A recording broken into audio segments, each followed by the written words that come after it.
Hi there, education fans. My name is Sieva Kaczynski, founder of Study Soup, where we're really passionate about education. So we're here bringing you educators and influencers to keep you ahead of the curve. Today, we're joined by Dan Rosensweig, who serves as President and Chief Executive Officer of Chegg. He oversees the overall business operations and executive management at Chegg. Dan brings successful, high-growth consumer business experience to Chegg, having served as President and Chief Executive Officer of Guitar Hero and Chief Operating Officer at Yahoo. He's also a proud father of two. Welcome, Dan. Well, thank you very much. I sound very impressive on paper.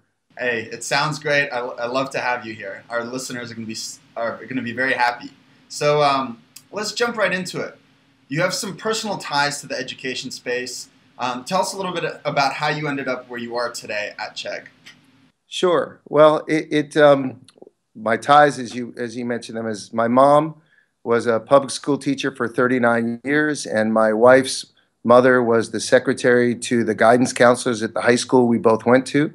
I have two daughters. They're now 20 and 18, and when I started to think about what to do with my career after I retired from Yahoo and then was having a lot of fun with Guitar Hero, I was going through the process with my older daughter about getting into schools, looking at schools, understanding. And as we were going through the process, I realized that the process was just as complicated, just as stressful, just as difficult, more expensive, more complicated, more fragmented than it needs to be. And that given the background that I've had in the internet and in technology and my passion and experience around education, I thought there was a real opportunity to just make the lives of students easier. Chegg came along as an opportunity.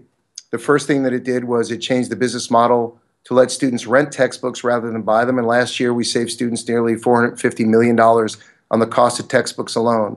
But really, we recognized that print textbooks were not going to be a forever asset. So what we opted for was to try to solve the whole problem, which is how do we help students find the right colleges, get scholarships to the right colleges, have colleges recruit them, then help them pick their classes, find the learning material they need, required, non-required, print, online, whatever format they wanted, new, used, and then continue to expand the services for these students. So we just launched internships as the next big step, and we'll just keep expanding the number of things that we can do for students. So what brought me to this was a real passion. I've had the good fortune, my wife and I both had a good fortune of living the American dream. We had grandparents that came over from other countries that sacrificed for us, and education was the key for us to have upward mobility and opportunity and enjoy life the way we wanted to enjoy it. And so the opportunity to build a company that improves student outcomes was really exciting for me. And so that's how we got here at Chegg. That's a great story. And you mentioned some awesome tools that Chegg is providing, Chegg Study, internships that seem to just be coming out. I really like the scholarships tools. It's something I wish I had when I was in school because, boy, was that a headache. What are some of the challenges that your company is facing today, and maybe how are you addressing them? Well, the challenges are, anytime you're breaking new ground, you have to try things that have never been done before. The odds are you're not going to be successful, and certainly not going to be successful the first time you do it. So assembling a management team and a employee base that has a great passion for education, that recognizes that student first is the focus that we have to have, and making all of our choices on behalf of the student rather on behalf of the institution. So, the challenges that we have are what you'd imagine, which is the entire infrastructure for 200 years has been set up to support the institution, the professor, the administration, the publisher. Today, our breakthrough is to try to get the entire system to focus on the most important constituent, which is the student. So we constantly come up across obstacles of people who either don't want to do that or don't know how to do that. They may want to do it, but they may not know how to do it. So we're just going to keep fighting those battles every day. And so if we can lower prices, increase access, make the tools more accessible, use technology and data to make the tools more relevant, that's what we're going to do. But we have to constantly battle 200 years of history in order to get, a great 200 years of future opportunity for students. Right. And your motto is really to focus on the student. Where do you see the role of the teacher in the next 5 to 10 years? Maybe you could project the future? Is the teacher around? How does Chegg relate to that teacher? Where do you guys stand there? Yeah, look, I expect, hope, and would insist that the teacher be around. There's nothing that replaces personal interaction, the true, genuine enthusiasm and interest of a professor or a teacher to be able to connect one-on-one with a student. However, given the realities of life, which is time and location, physical size of a classroom, time of day, geography, all of these things that schools have been limited by because of the internet, because of technology, because of online courses. Now education could be available in multiple formats 24 hours a day. Students no longer should have to wait to get into a class that's a prerequisite for their major and be shut out because it wasn't available and have to take an extra semester or an extra year just to be able to graduate. So what we'd like to do is to help encourage teachers to use technology to enhance their curriculum and to create greater opportunities for access for people who otherwise wouldn't be able to either physically get to the campus or make that particular time of day where the class is available. So professors and educators are always going to be the core element to how students learn. But the utilization of technology is something we want to encourage them to do. Okay.